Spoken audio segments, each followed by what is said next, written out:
I think I need to clarify a couple points I made in the last one here. Actually, points I didn't really get to. When I said, if they want to go ahead and go on their merry way and ignore established canon, let them. I didn't mean to just let them get on their merry way and just don't do anything. I mean, yeah, let's make our displeasure very well known and in very exacting detail. Mainly because, remember, we're dealing with Les Moonves, a man who literally did not know the difference between Star Trek and Star Wars until recently. Had to have explained to them what was going on, why they weren't getting paid for Force Awakens. And I think the best way is probably the old-fashioned way, a good old-fashioned letter-writing campaign. Not email, not even boycotts, really. Because boycotts only affect so much, and like I said before, it's like I don't think the vast audience for CBS All Access even gives a rat's ass about. Certainly not new Star Trek if they care about it. They're watching old Star Trek like I am on there.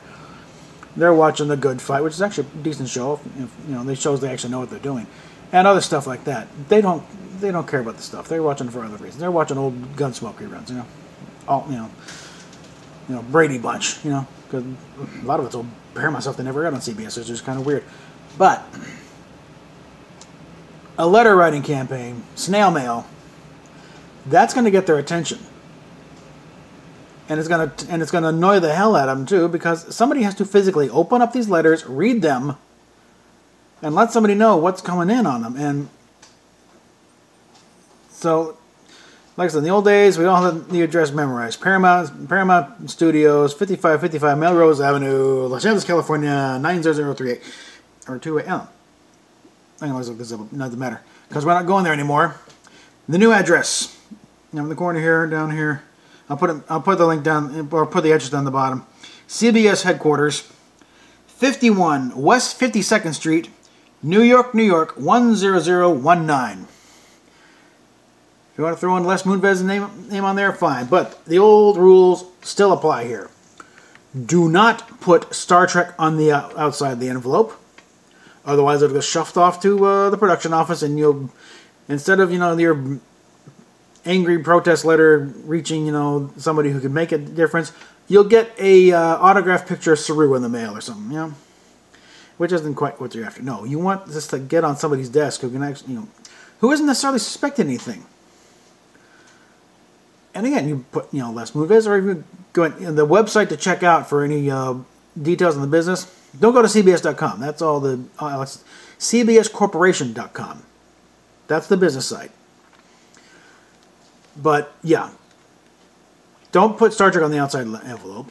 Certainly don't draw any pictures on the envelope. But just make it look like a regular business envelope. In fact, now, print it up on the computer even. Make it look really official.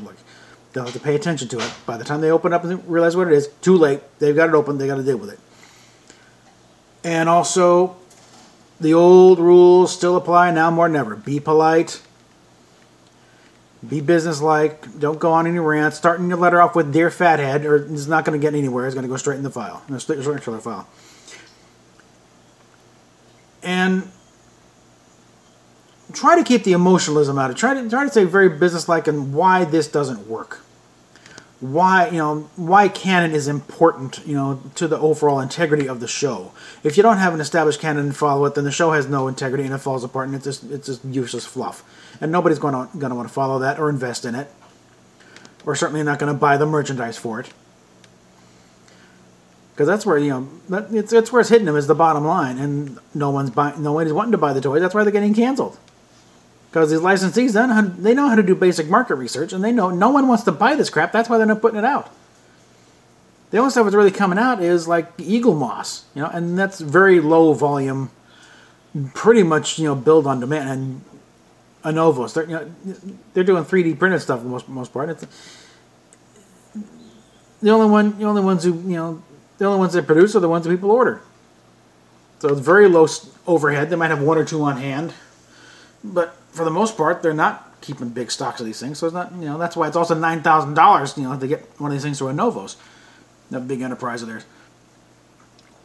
And model companies are really shying away. I think I'm still shocked that the Franklin is in stores. I think it's because it's just based on, well, it's a cute ship. The movie was rubbish, but the model's kind of cute. I might get one. I'm still going to bash the thing out of that one. Probably put some NX01 nacelles on it, see how it works out. And smooth out that hull. Get rid of that damn front window. But yeah, that's the way I think we need to go with this, guys. Good old-fashioned letter writing campaign, just like the old days. Because we're kind of just like the old days. We're being shuttered off to the wilderness in search of some mythical mass audience that is going to leap to the front and support this crap. We need to show them that ain't happening. In fact, they know it's not happening. That's why all the crap is going on right now. Was trying to appeal to us old timers. I mean, the bright-colored uniforms of he was never in that uniform. And bringing back Patrick Stewart, God bless him. He's pushing 80 right now, but he's going to try and do Jean-Luc one last time. Since, he's already done his last thing as Professor X. And so we'll get to see Jean-Luc out on the vineyard, probably tending to his vines. But that's where I went. Like I said, I didn't want anybody to come away with thinking that I'm just saying, oh, that's fine, we're out. We'll just, let it burn. No, let's give it that little push over the cliff. But do it in a way that's still going to make little things. Sometimes the old ways are the best. So yeah, that address one more time for those who don't want to, or actually, if you're one of those who watches on the TV and can't get to the comments, write this down, folks. CBS headquarters, 51.